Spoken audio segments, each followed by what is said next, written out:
Well, good win for Ohio State. Guys played really hard.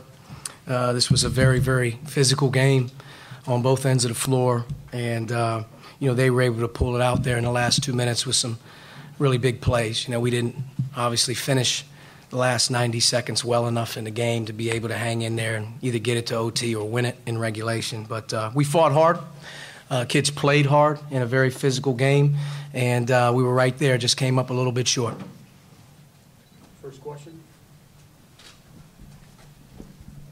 Coming out of those 2 timeouts, the look to Romeo, what were you trying to get out of there? What was maybe the thought process? 7 seconds on the clock underneath out of bounds. We drew up a play that honestly put you and Romeo in a position to try and either drive it from the top or get a post up, and wasn't sure if he was open or not. I know this obviously was a deflected pass. It was a big turnover, but you put that on me. We tried to get the ball right at the basket with Romeo, maybe get fouled, maybe get a quick bucket, but it was a big turnover. Coach, what did you see with those 2 last baskets? You had Jackson get open on the 3, but especially the 3 yeah. with 1 on the clock. Yeah, and the one. You talking about the 3-point shot with 1 second on the clock? Yeah, I'm talking. He made a heck of a shot on that one. It was from about 25. Devontae made one right before him. Maybe we get a little lucky one of these times and one of those 1-second bombs doesn't go in on him. But give him credit on that one. The other bucket, I'm not sure which one you're talking about. The Wesson. The tip in. Yeah, the last field goal. Oh, the last field goal was a slip play for those guys. They slid him out, and obviously, our help side defense needed to be over a little earlier to make either a harder play on the ball, foul him, or block the shot, and he made a good play. They slipped him out. Our rotation was there. I thought Romeo had a chance to make maybe a block shot, but he got it off the glass quickly. It was a really obviously we've been dealing with it all game long. It was good action by them. Our help obviously didn't get there in time, but that was a good basket.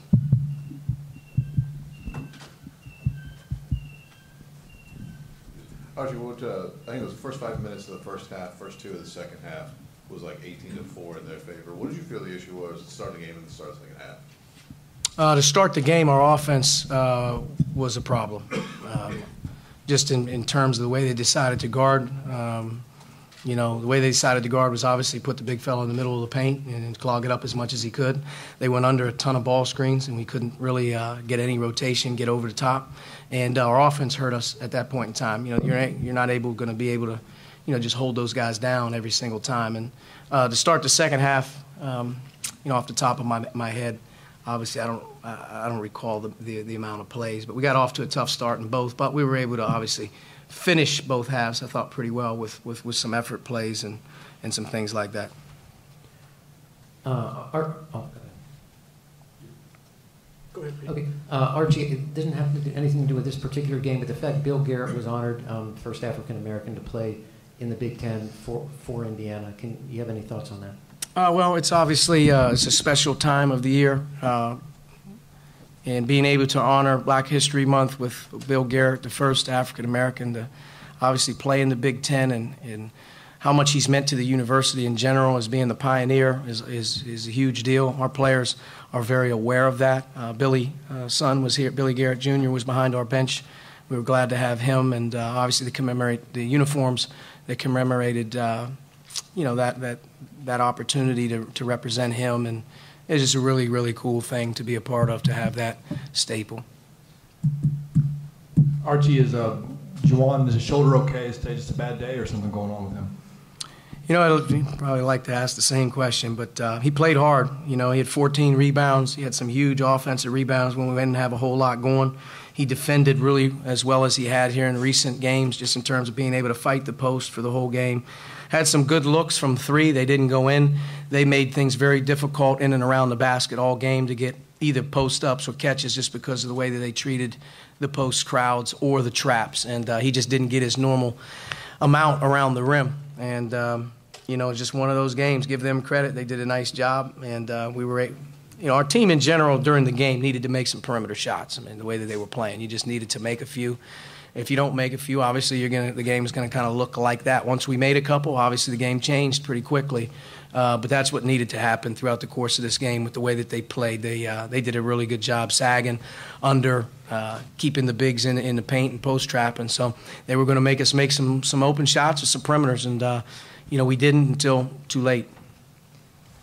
Coach, your players were asked about the sense of urgency there is both to start games and to close them out. What type of sense of urgency, or how significant do you want that sense of urgency to be for them at this point? Oh, without question. I mean, you're having to play high-level games in the middle of February that mean a lot, and our games do. They mean a lot. We had 2 opportunities this week to play terrific teams and came up short.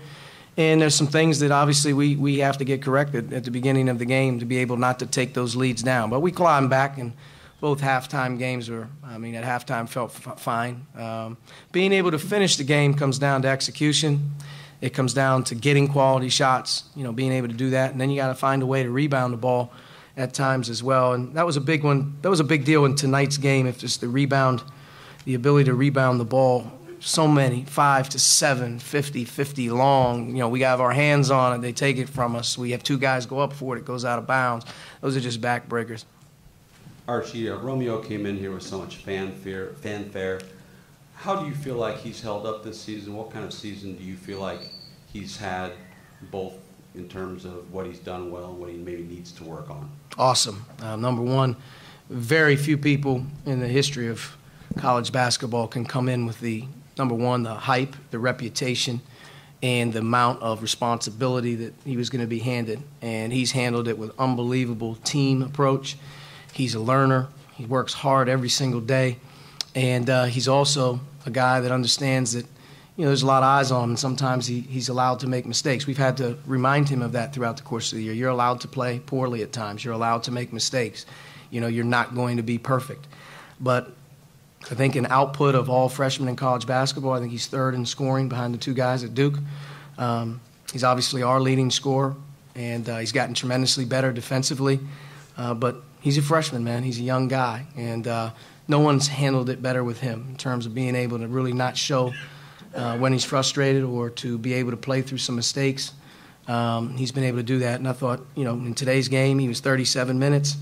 He basically went, 6 of 13, made 3 more threes, had 15 points, 3 assists, 2 turnovers.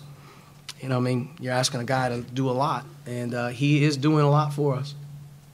And he's got a lot more ball to be played here down the home stretch. Kind of jumping back to the late game execution thing, you guys had those games in December where you were able to come out on the winning side, like Northwestern, Penn State, where you could execute down the stretch and win. Does anything feel different about the way the team either approached the situation today or just the feel of the team in general when it comes down to a close game now compared to back then in December? No, I don't think so. Obviously, when you're able to win some games earlier in the season, close games, 1-possession games, they obviously could have went a number of ways. Some ways maybe you got fortunate, some ways maybe you did good things. Tonight, this was an instance where we needed, number one, underneath our basket, needed to get that ball clean in, and we needed to get a shot. And down the other end, give them credit. They ran a terrific play, and we weren't able to make the read off the help. But that's how it comes. It comes down to possession to possession. We've won a few like that. We've also, obviously, today's one of the instances we weren't able to finish it. But throughout the course of this game, though, the perimeter shooting from 3 needed to be there for us. And I'm not sure, as you go back and watch the film, how many good ones we got, how many rhythm ones we got. But we needed to be able to make a few tonight to alleviate that pressure and paint. And, doing it all over again just in watching how the game finishes. I wish, go back, 20, whatever. Duran, I thought, was a big added bonus for us in the game again. He continues to play good minutes for us, so to have him in the game there and maybe in those last 2 or 3 minutes with Juwan could have potentially helped us in a couple of those situations. But, we didn't have him in there. All right, Coach, thanks. Thank you.